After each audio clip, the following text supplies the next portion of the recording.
आप फेल हुए हैं डीजीपी महोदय, और आप किस आधार को लेकर काम कर रहे थे ये आपको बताना पड़ेगा।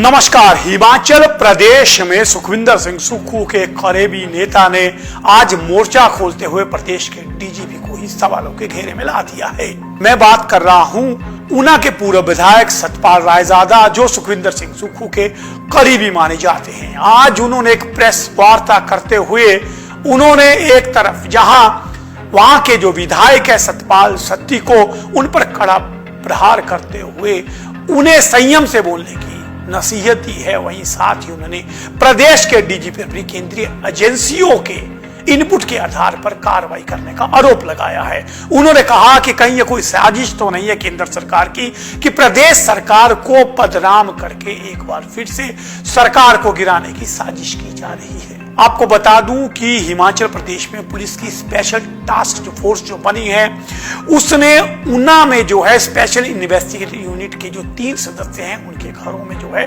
वो छापेमारी की, और इस छापेमारी को लेकर के प्रदेश में जो है वो पूरी तरह से सियासत गरमा गई है। एक तरफ जहां विपक्ष ने इस मुद्दे पर सरकार पर घेरना शुरू कर दिया है, वहीं अब रायजादा ने भी इस संबंध में मोर्चा खोल दिया है।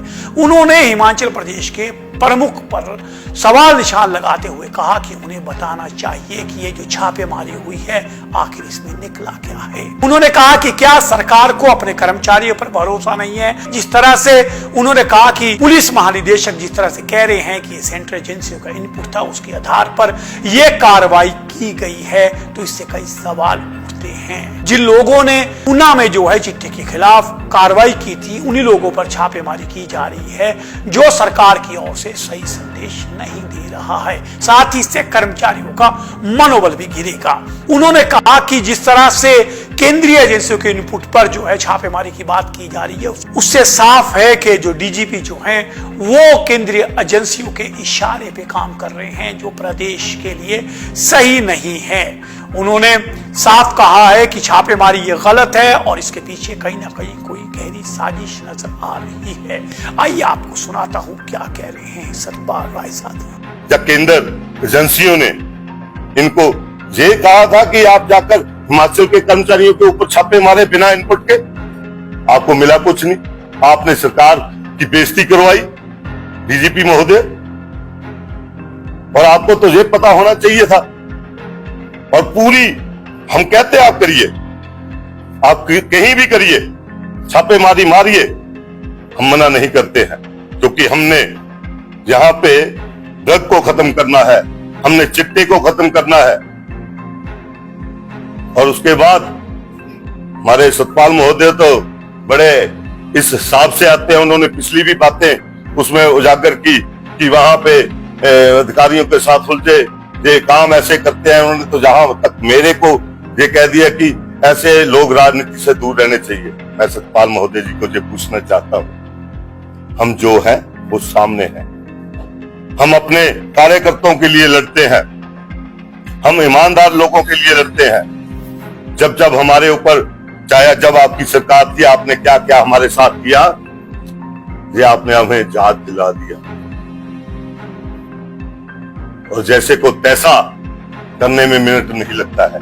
लेकिन हम सोचते हैं कि सरकार हमारी आई है तो हम सभी को एक समान देखेंगे, लेकिन आपकी तरह से हमने ऐसी कार्रवाई नहीं की जिस तरीके से, और हम कभी रोकते भी नहीं है। चाहे स्टेट पुलिस, चाहे डीजीपी साहब ने यहाँ पे छापेमारियां की, लेकिन मैं पूछना चाहता हूं कि आप फेल क्यों होंगे?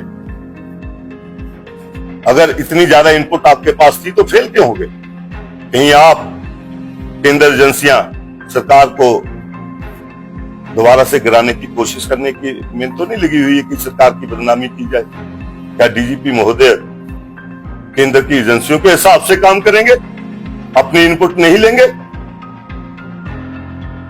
क्या हिमाचल के जितने भी कर्मचारी है उनके ऊपर इनको भरोसा नहीं है? अगर इन्होंने उनके ऊपर कार्रवाई करनी थी, उनके फोन जो थे उनको लगा सकते थे अपने ऑब्जर्वेशन को, और कई तरह की इनके पास सुविधाएं हैं। पहले पूरी तरह से जांच पड़ताल करते। अगर आपको कोई व्यक्ति वहां पे सूट नहीं करता है, आप उसको चेंज करके किसी दूसरे डिपार्टमेंट, दूसरी जगह भेज दीजिए।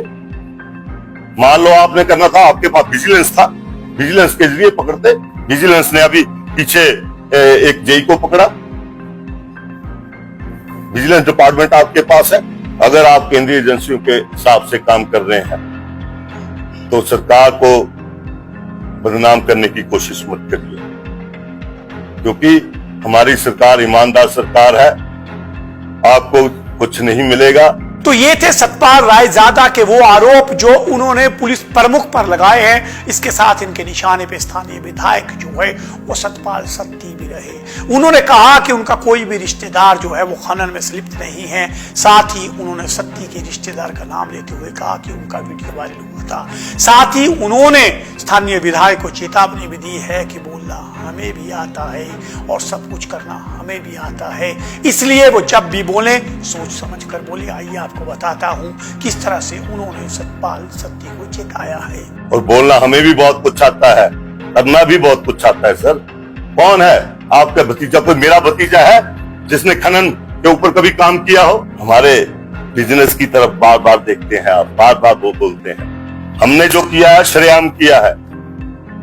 आपने भी कोई धंधे किए होंगे, आपके धंधों की भी रिपोर्ट लेते हैं, कहां कहां आपने किए हैं, कहां कहां से। अगली बार बताएंगे आपको कहां कहां इन्होंने जो इनडायरेक्टली धंधे कर रहे हैं। हम जो करते हैं श्रेयाम करते हैं, छुप के नहीं करते आपकी तरह। जब धज्जियां उड़ाने पे आएंगे तो धज्जियां उड़ा देंगे आप। राजनीति को राजनीति की तरीके से करिए, झूठ बोलना बंद करिए। और जब भी आप चाहें आइए, आप मेरे होटल में आइए, आपको भी होटल के दर्शन कराएंगे और हर जगह लेकर जाएंगे, एक एक जगह पे लेके जाएंगे।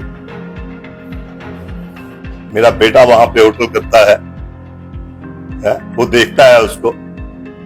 हमने तो नहीं छुपाया कि हम बिजनेस नहीं करते हैं आपकी तरह। आप भी बताइए, आप किस किस बिजनेस में आपने पैसे लगा रखे हैं, कहां कहां लगा रखे हैं? नहीं तो हम बता देंगे फिर, क्योंकि हम पर्सनल नहीं होते। जब आप पर्सनल होंगे तो आपको भी वही जवाब देना पड़ेगा। तो ये थे सतपाल रायजादा। कुल मिलाकर के उन्होंने जिस तरह से डीजीपी के खिलाफ मोर्चा खोला है, उससे सरकार की समस्याएं और बढ़ने की संभावना है। वहीं अब देखना है कि इस पूरे मामले पर सरकार की ओर से क्या प्रतिक्रिया आती है। लेकिन आज पूरा दिन जो है वो ये जो प्रेस कॉन्फ्रेंस, ये चर्चा में रही और सतपाल रायजादा के वो बयान कि आखिर बताइए कि आपने स्पेशल इन्वेस्टिगेटिव यूनिट के लोगों के घर में छापेमारी की, आखिर उसमें मिला क्या और कहीं ये सरकार को फिर से गिराने की साजिश तो नहीं। तो कुल मिलाकर के अगली प्रतिक्रियाओं के साथ आपके बीच जरूर आएंगे, क्योंकि आप देख रहे हैं समाचार फर्स्ट टू द पॉइंट और मैं हूं आपके साथ पंकज पंडित।